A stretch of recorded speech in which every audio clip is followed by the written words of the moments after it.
Há quase 3.500 anos, artesãos muito talentosos receberam instruções muito específicas sobre como construir uma arca feita de ouro puro. Esta arca deveria albergar as tábuas de pedra e outros objetos importantes para as tribos israelitas que emigravam. A arca devia ser colocada na secção mais sagrada do tabernáculo e serviria como o trono terreno do Criador Todo-Poderoso.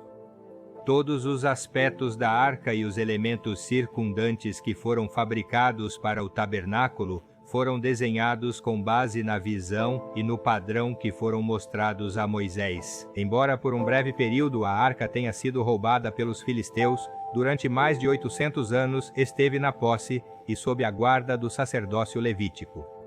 Durante quase metade desse tempo ficou no Templo de Salomão, em Jerusalém.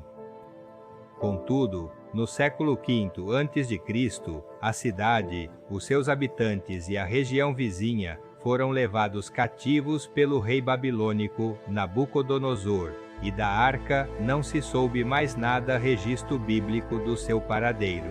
Foi levada para a Etiópia, Babilônia ou talvez para a Irlanda. Vamos examinar as provas de algumas das principais teorias para ver se há alguma pista que nos possa conduzir à Arca da Aliança.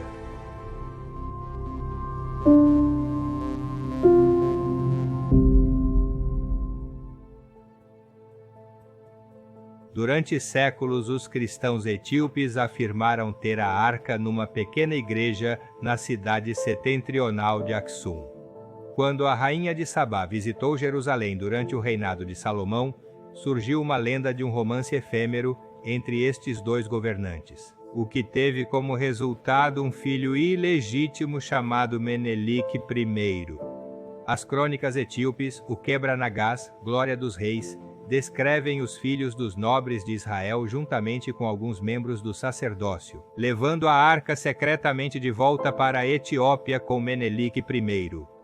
Mas isto significaria que durante quase todo o tempo em que o Templo de Salomão esteve de pé, teria existido uma arca falsificada perante os olhos de todos os israelitas. O relato diz que quando se apercebeu de que a arca tinha sido roubada, Salomão disse: "Ponhamos estas tábuas que estão aqui cravadas e cobramos-as de ouro e decoremos a maneira de Nossa Senhora Sião e coloquemos o livro da lei dentro dela."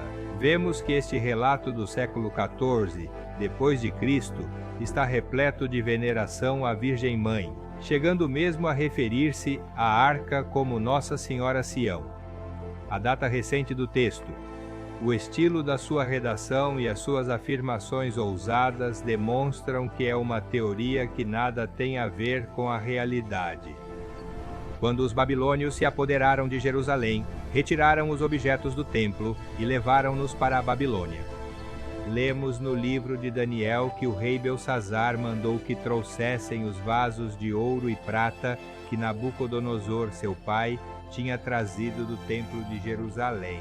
Os babilônios ficaram com muitos dos artigos, mas não fizeram menção da Arca da Aliança, a posse mais preciosa do templo. Os babilônios foram finalmente conquistados pelos persas e o livro de Esdras fornece um inventário dos artigos retirados do templo que foi apresentado a Ciro, o Grande. Este inventário que se encontra no livro de Esdras não menciona a Arca da Aliança. A falta de qualquer relato escrito que mencione a arca torna muito improvável que os babilônios tenham encontrado a arca quando tomaram Jerusalém no ano 586 a.C. Nos livros judaicos dos Macabeus, faz-se referência a um registro anterior relativo à arca. Nele, afirma-se que Jeremias tinha encontrado uma gruta na qual depositou a Arca da Aliança, a tenda e o altar dos incensos, após o que tapou a entrada e declarou que esse lugar deve permanecer desconhecido até que Deus tenha compaixão do seu povo e o volte a reunir.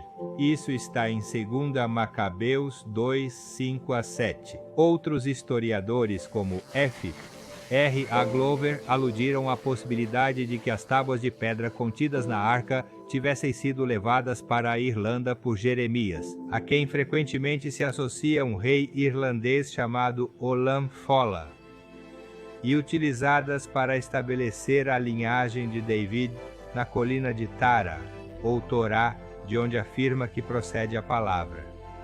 O próprio Glover admite esta incerteza quando escreveu: se havia ou não depositado nessa tumba maravilhosa qualquer relíquia sagrada da lei em 2 tábuas, chamada pelos hebreus Torá, e da qual o Monte da Aliança pôde ter obtido o seu nome, é mais do que se pode dizer. Estas são apenas algumas das muitas teorias sobre o desaparecimento da Arca da Aliança. Muitos historiadores e arqueólogos afirmaram ter localizado ou saber onde está a Arca e, no entanto, até hoje não foram apresentadas provas convincentes. E, claro, há muitos que sugerem que a Arca foi destruída.